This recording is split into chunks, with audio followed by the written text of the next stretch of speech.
शत्रु देश को अपने टैंकों पर घमंड है। हम उनका अभिमान चूर चूर कर देंगे। हम धरती के लाल हैं, दुश्मन के खून से उसकी धरती को लाल कर देंगे। हम अपना कर्तव्य करेंगे, हार और जीत तो ईश्वर के हाथ में है। आपने हमारे वीर सैनिकों की बात सुनी। उनकी जोश भरी बातें सुनकर तो हम सबका मन भी उनकी तरह देश के लिए लड़ने को करता है।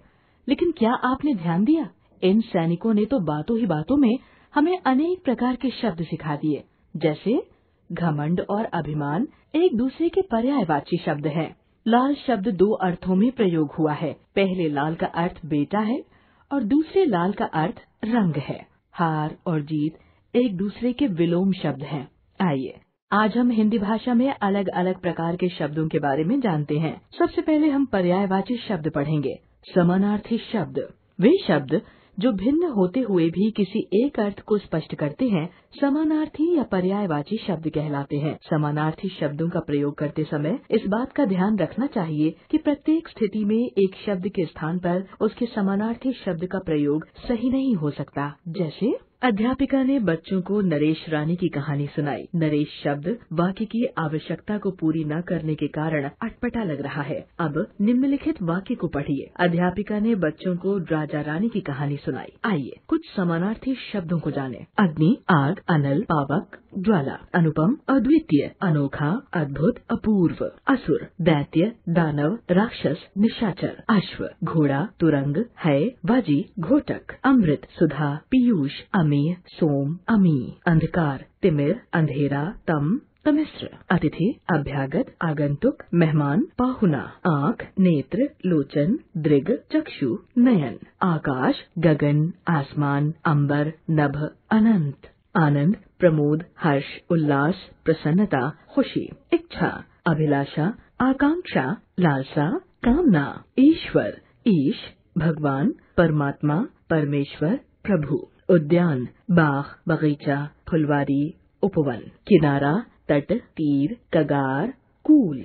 गणेश, गणपति, गजानन, लंबोदर, विनायक।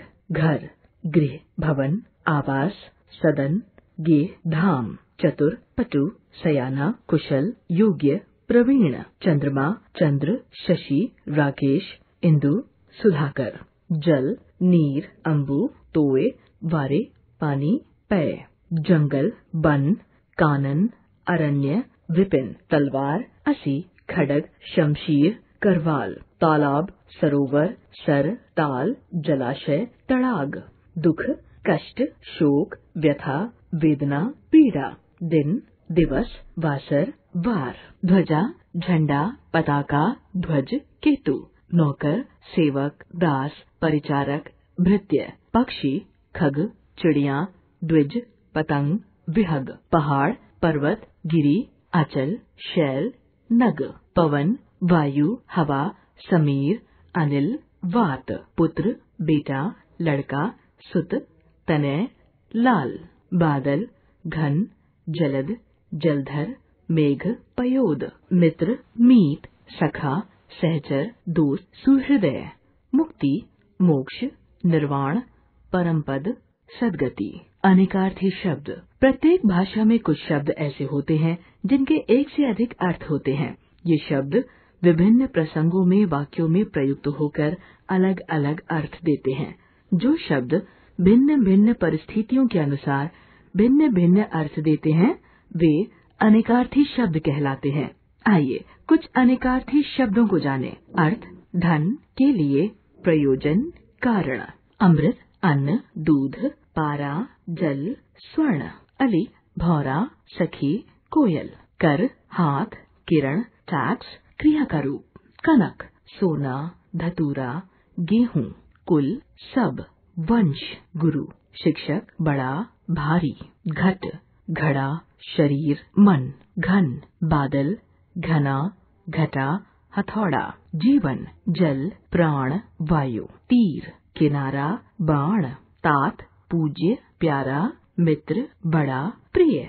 दंड, जुर्माना, सजा, एक प्रकार की कसरत। दुर्ग, कठिन, दुर्गम, एक असुर का नाम। नभ, आकाश, शून्य, खाली, शिव, जल। नाग, सर्प, हाथी, पान, बादल, मनुष्य। पद, पैर, स्थान, रक्षा, उपाधि, पट, वस्त्र, पर्दा, चित्रपट, छप्पर, कपाट, पृष्ठ, पीठ, पेज, पीछे का भाग, फल, लाभ, नतीजा, गुण, बाण, प्रयोजन। विलोम शब्द, विपरीत अर्थ देने वाले शब्द विपरीतार्थक या विलोम शब्द कहलाते हैं। तत्सम शब्दों के विलोम शब्द सदैव तत्सम तथा तद्भव शब्दों के विलोम शब्द सदैव तद्भव होते हैं। इसी प्रकार देशज तथा विदेशी शब्दों के भी समान विलोम शब्द होते हैं। कहीं कहीं पर किन्हीं दो शब्दों के अर्थों की स्पष्टता के लिए उन शब्दों के विलोम शब्दों का ज्ञान उपयोगी सिद्ध होता है। कुछ विलोम शब्द मूल शब्द से पहले उपसर्ग जोड़कर भी बनाए जाते हैं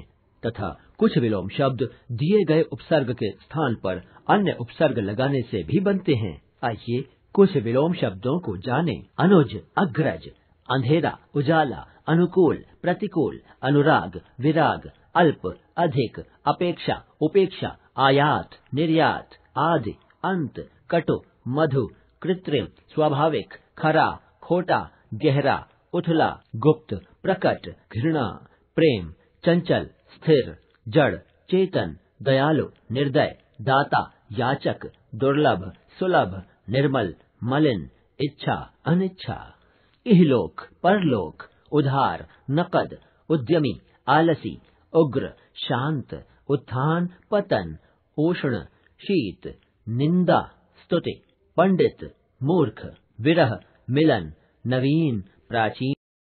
समरूपी भिन्नार्थक शब्द, कुछ शब्द ऐसे होते हैं जो ध्वनि एवं वर्तनी की दृष्टि से बहुत कुछ समान लगते हैं, किंतु अर्थ की दृष्टि से ये एक दूसरे से सर्वथा भिन्न होते हैं। ऐसे शब्दों को समरूपी भिन्नार्थक शब्द कहते हैं। ये सुनने में एक समान लगते हैं, किंतु इनके अर्थ भिन्न भिन्न होते हैं।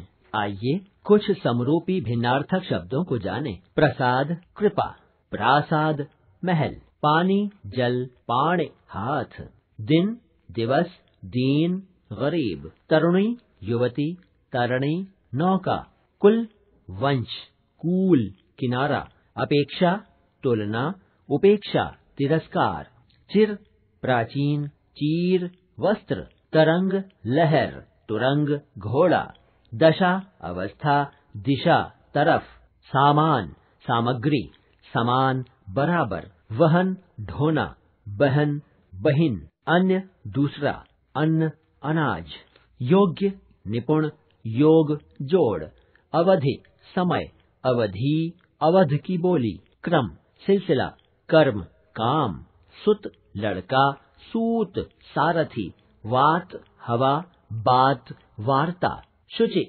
पवित्र, सूच, सुई, लक्ष्य, लाख, लक्ष्य, उद्देश्य, अंश, भाग, अंश, कंधा। अनेक शब्दों के लिए एक शब्द। भाषा में लाघवता तथा गंभीरता लाने के लिए वाक्य या वाक्यांश के स्थान पर एक उपयुक्त शब्द रखने की प्रक्रिया को अनेक शब्दों के लिए एक शब्द कहते हैं। इनके प्रयोग से भाषा प्रभावशाली बनती है, उसमें संक्षिप्तता तथा सौंदर्य आता है। आइए कुछ अनेक शब्दों के लिए एक शब्द को जानें जो अनुकरण करने योग्य हो, अनुकरणीय, जिसमें धीरज न हो, अधीर, जिसकी कल्पना न की जा सके, अकल्पनीय, जिसका ज्ञान कम हो, अल्पज्ञ, जिसका कोई शत्रु न हो, अजात शत्रु, जिसका मूल्य आंका न जा सके, अमूल्य, जो आंखों के सामने न हो, अप्रत्यक्ष, जिस पर मुकदमा चल रहा हो, अभियुक्त, अचानक होने वाली घटना, आकस्मिक, जिसकी उपमा न हो, अनुपम, जो बुराई के लिए प्रसिद्ध हो, कुख्यात, जानने की इच्छा रखने वाला, जिज्ञासु, जिसे कभी बुढ़ापा न आए, अजर, जिसकी गिनती न की जा सके, अगणनीय, जो दूसरों से ईर्ष्या रखता हो, ईर्ष्यालु, जिसने ऋण चुका दिया हो, उऋण, जो उच्च कुल में पैदा हुआ हो, कुलीन, किए हुए उपकार को न मानने वाला, कृतघ्न, जो कठिनाई से प्राप्त हो, दुर्लभ, दूसरों का भला करने वाला, परोपकारी, प्रतिदिन होने वाला, दैनिक, जहाँ पहुँचना कठिन हो, दुर्गम। एकार्थक प्रतीत होने वाले शब्द। हिंदी भाषा में अनेक शब्द ऐसे हैं जो एकार्थक प्रतीत होते हैं। उनके अर्थ एक समान प्रतीत होते हैं, जबकि उनके अर्थ अलग अलग होते हैं। आइए एकार्थक प्रतीत होने वाले कुछ शब्दों को जानें। अस्त्र शस्त्र, अस्त्र जो हथियार फेंक कर चलाया जाता है, शस्त्र हाथ में पकड़कर चलाया जाने वाला हथियार। अनुरोध प्रार्थना। अनुरोध बराबर वालों से निवेदन करना, प्रार्थना। ईश्वर अथवा अपने से बड़ों से निवेदन करना। संकोच लज्जा। संकोच हृदय की अनुदार प्रकृति को संकोच कहते हैं। लज्जा विवेक और शील से उत्पन्न नम्रता का भाव। 4 ईर्ष्या द्वेष।